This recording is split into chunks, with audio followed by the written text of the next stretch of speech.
Guys, what we're about to share with you was in the invite. It was actually created by MIT, and the lead professor who helped facilitate this is this guy named Otto Scharmer. And the nice thing about Otto is that he understands technology, but he also understands that it's beyond technology. It's also about people and relationships. Right? And so there's a short video that Otto shares with his students that I wanted to share with you.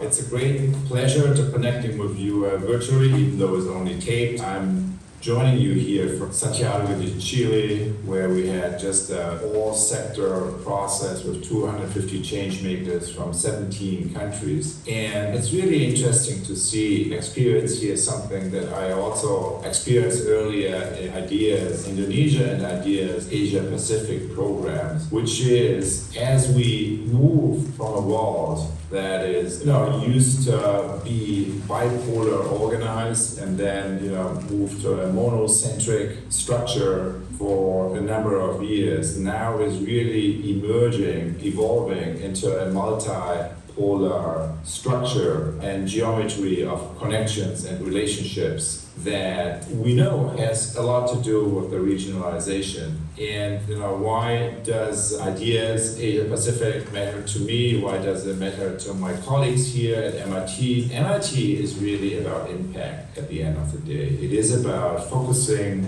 the core DNA really is about focusing on what are the most important problems in society and trying to make a difference, right? Making a difference by developing methods and tools and by developing other building blocks that can help us to move from challenges to solution creation. And that's really the tri-sector structure of IDEA. It's kind of bringing all the different sectors, maybe four sector even with academia together is a great leverage. And that's why the whole action learning part and all the changes that have been emerging in your part of the world that were seeded and co-initiated and supported either by the IDEA's program or later then by the IDEA's network and ecosystem really has been a great inspiration for all of us, and we are very happy and to continue to support. And that's really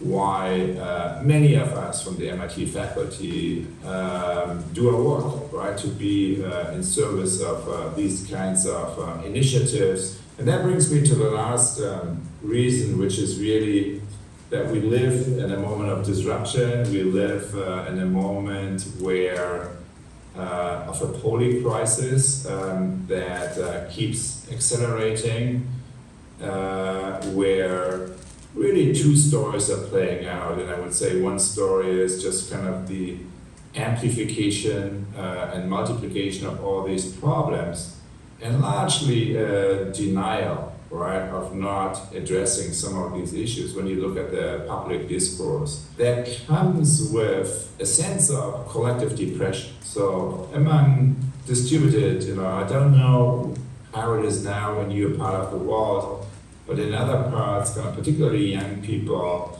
having this feeling of all of that is too much and whatever I can do will not really make a difference. So that that condition of loss of agency, I think, is one story, and it has been validated through the global research, through the Human Development Report that just came out a few days ago that you probably have seen. It is a global condition, right, that we are dealing with on the one hand, but then on the other hand, there's this other story, right? It's the solution creation. There's these amazing networks and progress we are also making in many fields, particularly regenerative energy, but many other fields also beginning now. So there is a lot of momentum. And kind of the other story I would say that's going on is about the often local and often in small context co-creation of solution that really can take us into the next phase of human and social and planetary development. So there is a a real felt deep connection also with the underlying purpose of Theory U, which is really to bridge the three divide, to bridge the ecological, the social, the spiritual divide.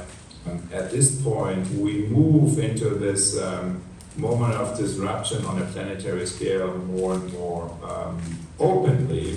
What I love about the idea structure is really the bringing key decision makers from current and next generation together across the sectors, because the problems we face today, no one can solve them alone.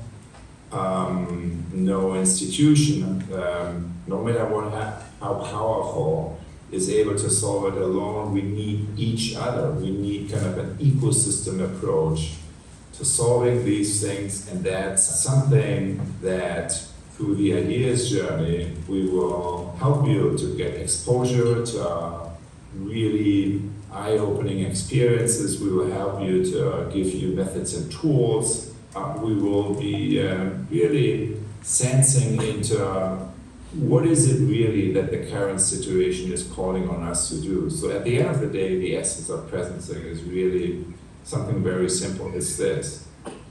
It's to deepening our capacity to sense into possibilities of the future that are very personal.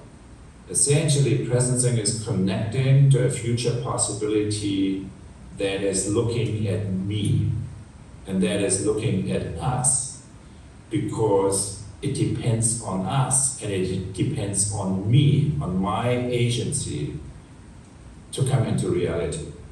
And that is a connection we can feel in our heart. All the connections that we will weave throughout that journey, we try to connect with, both on an individual level, but also as a group or as an ecosystem. Thank you so much. So, Professor Otto's is an author. He's really pushed the agenda forward in terms of trying to create these connections to restore the ecosystem. No? And I just want to focus on some of the things he said. We can't do it alone.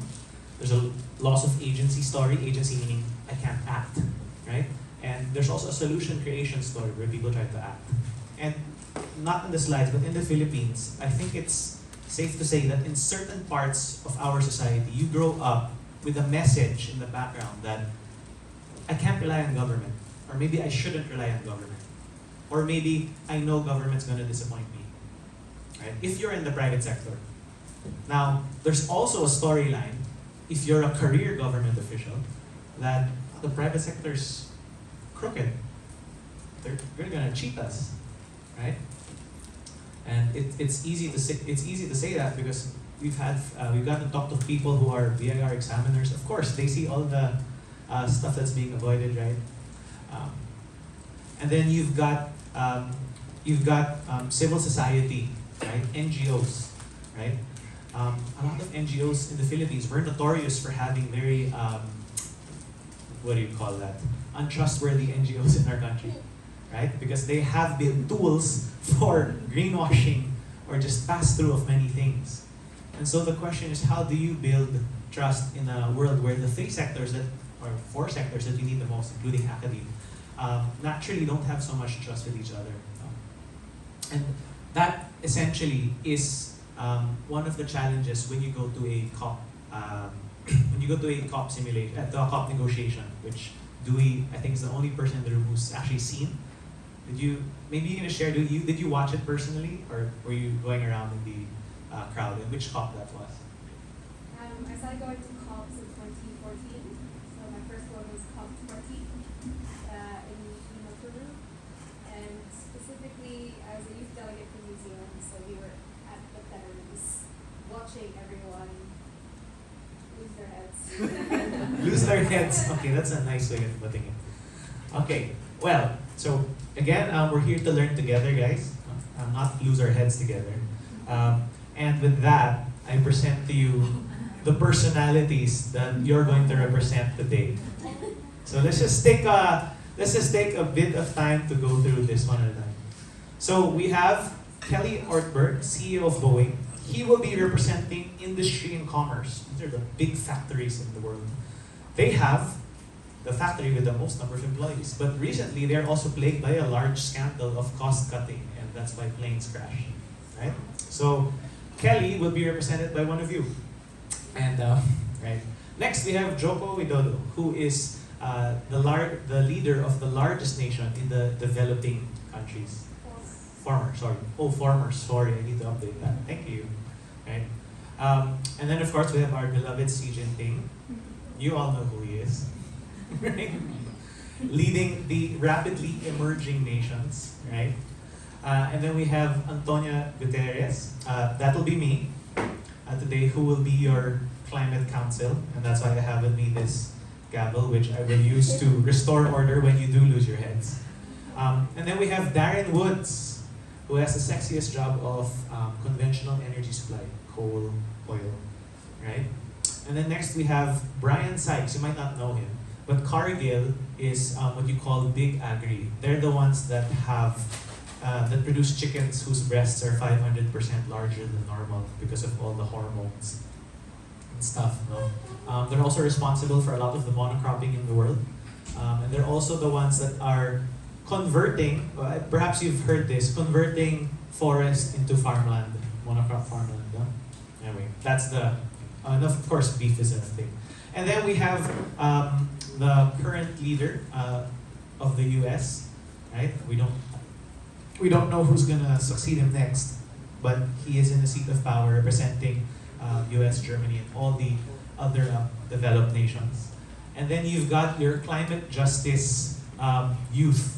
So someone will represent Greta Thunberg. I'm wondering if one of you wants to. Or maybe we should put you in a position that you normally wouldn't be in. And then last, we have the shining star of hope in the world. Hope. No?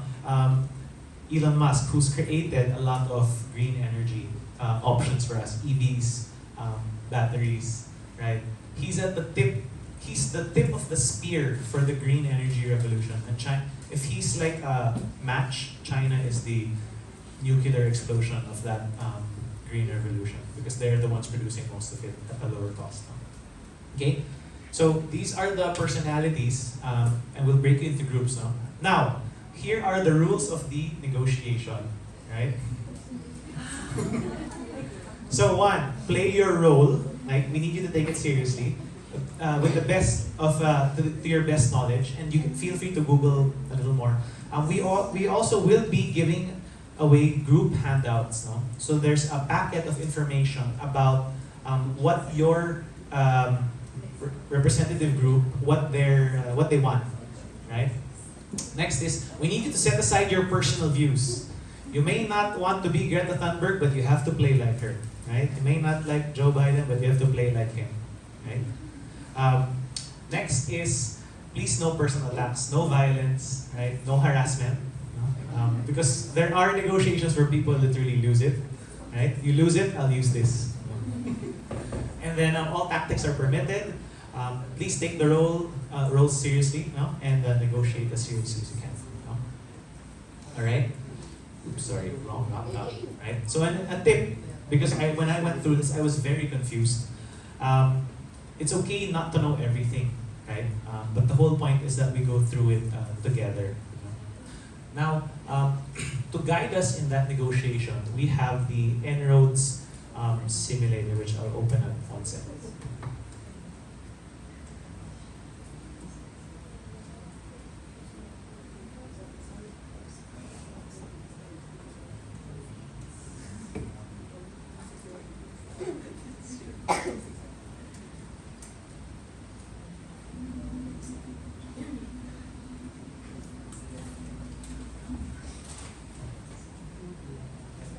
Okay, here we go. So this tool, it's an open tool that you can all use, right? We'll send you you can copy it now, or I can send it to you later. Now, imagine all these global leaders negotiating at the table, right? If they say, okay, I'll cut my oil in half, who's gonna calculate that for you, right? Are you gonna have someone mathematically do it while you're talking? No, and that's an issue in a lot of these negotiations. And that's why MIT, together with Climate Interactive, came up with this particular tool, right? You can read up about it. There are trainings about it as well if you want to use it now. And just to give you an example, walk you through now. This chart over here represents the different kinds of energy that we have, right? The current energy source. So below is coal, followed by oil, followed by gas, right? Followed by renewable energy. You can see it's growing, and then followed by what you call bioenergy, right? And then there's a really thin line of light blue on top. That's nuclear. Right? And so, for example, if we say, hey, and then you see on the next chart, this one, these are the greenhouse gas emissions plotted over time. And this one is the temperature.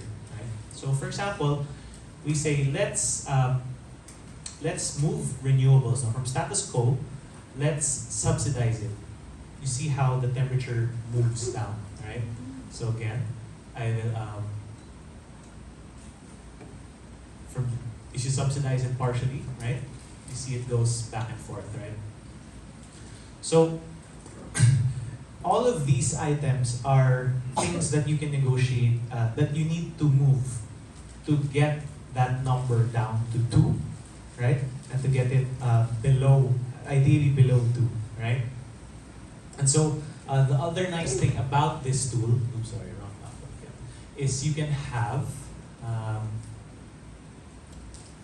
impacts. We can also have impacts. We can show sea level rise, a flood risk map. Is anyone here from Kamanava, Camarin, Caloocan, Navotas? Which part of Caloocan? North. What's an area there? Bagong Sila. Bagong Sila. Oh, okay. Yeah, okay. So, you're kind of inside the inland, no? So you're not at risk, no? But what this map shows is how, if it's blue, these are flood risk maps.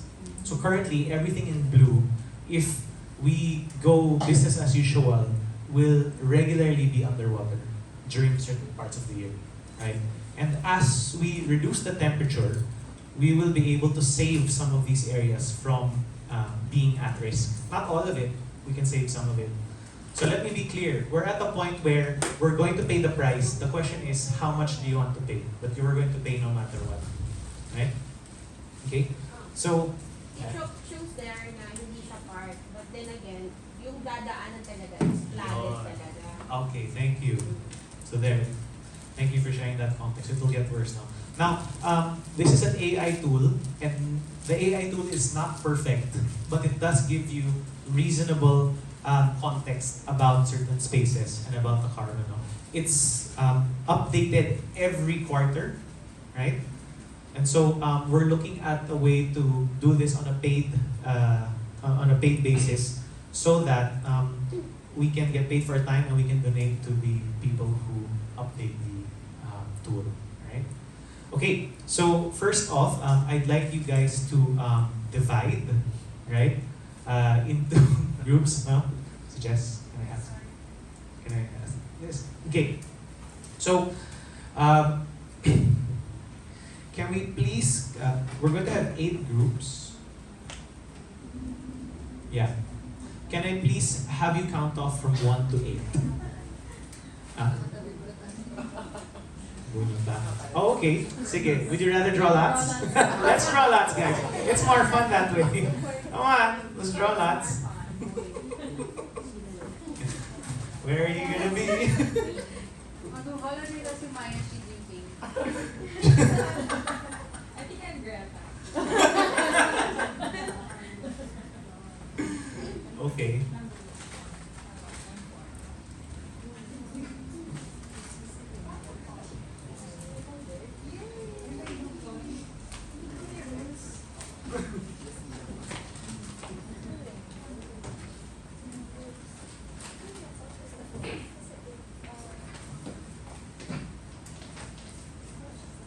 Alright, guys. Once you get your number, you can start moving to you can start looking for your chair area. So let's say conventional energy supply, group 5. Industry and commerce, group 2. Developed nations, group 3. Clean tech, group 1. Land, Agriculture, and Forestry, Group 6. Yeah. Emerging nation.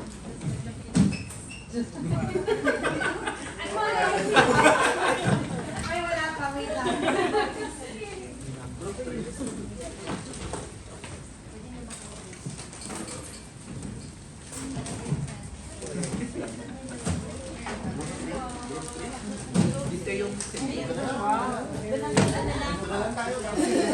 Hindi, may ano, may Group rates na kami ni Emma. Rapidly emerging nation. Ayun na. Okay, rapidly emerging nation. You are. Congratulations. I got it. Ayun ba?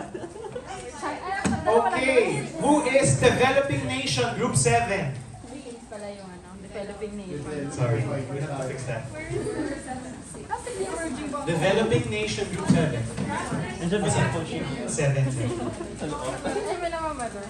Ay, ito. Anong pangalan? Okay, Just kailangan mo kami picturean. yeah, okay, so let's get it. Daniel, kailangan mo kami picturean. Developing. Land, Agriculture, and Forestry, Group 6, Big Agri. Bumunod ka Sino ba? kasama mo? Ano po number? 4. Okay, Group 6. Let's go. Sabi ko naman. Alright. Who is group number 8? Climate Youth, Justice Hawks. Group 8. Please come get it. Guys, you'll notice the Climate Youth are at the back. That's on purpose. Alin? Because Perfect. at the negotiation, the youth have the least amount of say. Youth ba? Also, the developing nations are at the back as well. Oh. Because in any negotiation in COP, they usually have the least, not all, We don't have private sector in the plenary. so we don't have as much representation. It's the countries in the plenaries are Sorry, can you make it louder? so at the plenaries themselves, it's all countries, no private sector. Yeah. What outside the plenaries, this is what happens outside the plenaries. Yeah. At the same time, it also goes to show how much it also indicates how much resources you might come in with, right? In terms of coming in, and of course, who do you think has the better hotel, Biden or the Philippine contingent? Right. Okay. Who is Group 1? Clean Tech. All right. Who's Elon Musk? Wow. Ah. All right. Who is the developed nations? All right. Social. Okay. And then next we have conventional energy, oil, coal, gas. Okay, there we go. And then we have industry and commerce. Guys? Okay. Nice. Does everyone have their reading already? Yeah, okay, guys, I'm gonna give you 10 minutes to read through the briefing. Okay, please read through the briefing. Right?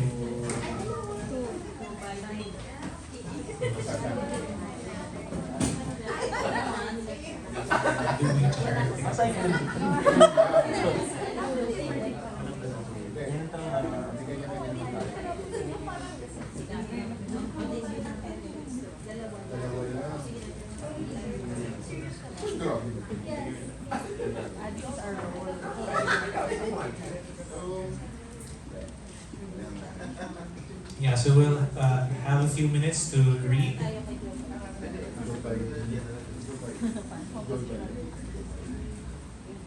Right, here are the Sir, galing mo sa mukha mo. Yeah.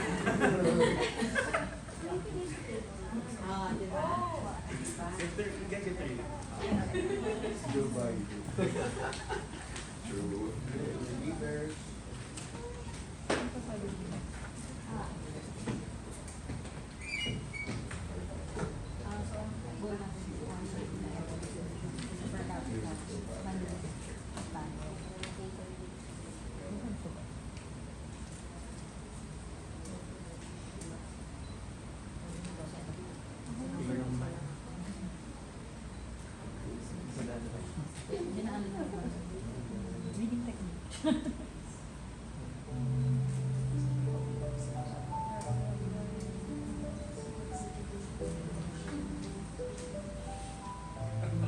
I love the music. Very sober. It's like the world is ending. What a choice of music, Rob. What do you want? No, it's fine. It's like Ay, kailangan yung may tension kasi. You might not read the article. Shush, just read. Just read.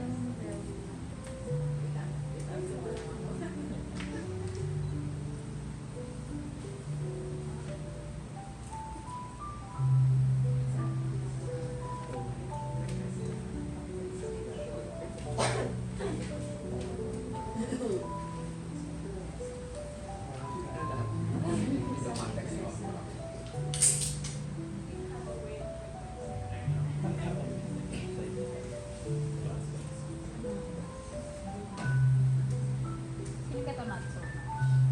Even taxi. Pero there is on one, two, three. Pero ang tagal. Yung 3 and 4, parang